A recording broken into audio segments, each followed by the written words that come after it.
Very easy to use, very handy, particularly if you're doing a lot of airbrushing and you want to get a super fine finish.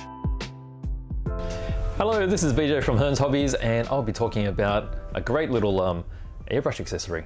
So, airbrush for like one of these, quite common gravity-fed airbrush. This is one of our 9-step signature classic airbrushes. And the great thing I've got are these Green Stuff World filters.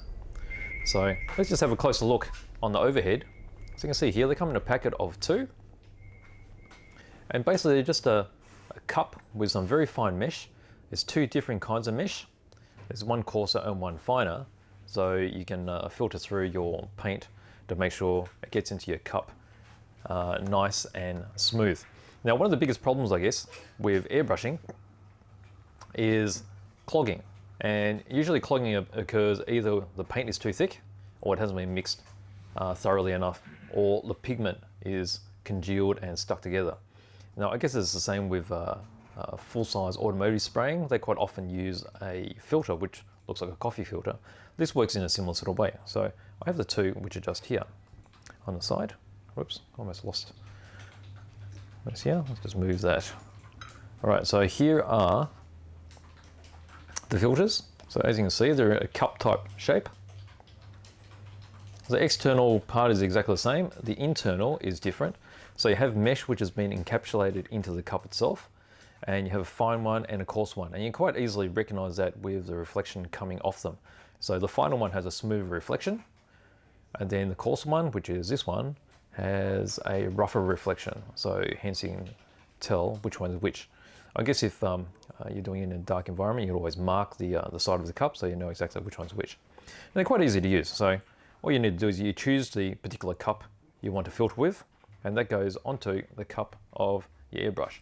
So it just sits quite easily. Let's see if I can turn this over the side without falling out. See how it fits snugly there? Okay, so it's quite flush. All right, now, I guess quite a lot of us are aware, sometimes you're very lazy and you actually mix your paint in the cup.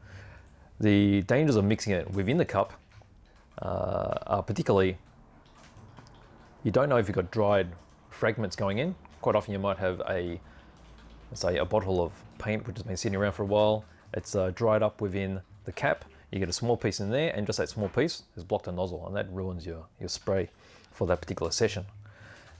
Now, the best way is actually to mix it within a separate cup. So you apply your paint into a separate cup, mix it with thinner, and then you can pour it into the cup directly. But even better is where you use these filters, and you pour it into the filter here, and it'll drip the fine particles and leave whatever imperfections behind.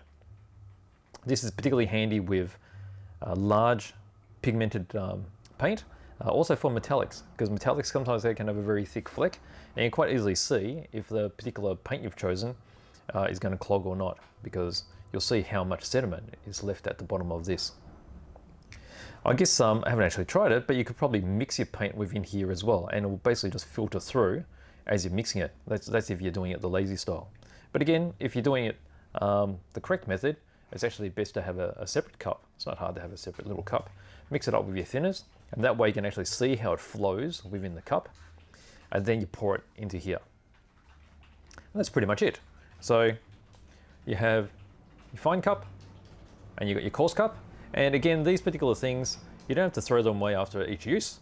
They're designed for multiple uses, so you can have these cleaned up quite easily. All you need to do is have, say, a shallow dish, put some thinner in it, and then after you finish it here, you can just drop it straight into the thinner, and then you can flush it through the opposite direction. Okay, so there you go. These filters are basically strainers for your paint, and just little things like this. Let's just move this so you can see. Very easy to use, very handy, particularly if you're doing a lot of airbrushing and you want to get a super fine finish. There's nothing more annoying than if you're spraying a large area, say an aircraft or a vehicle or a car where you want a super perfect a glossy finish. You don't want it to suddenly clog up and then you end up with spatters on your surface. Spatters means you have to sand it back, respray it, polish it. If you can get it right the first time, and this will definitely help you do that by making sure that the particles going through your airbrush are going to flow through without any problem. So there you go. These are the Green Stuff airbrush filter cups. So if you have any questions, just make sure you put them in the comments below, and I'll get to them as soon as I can. So thanks for watching.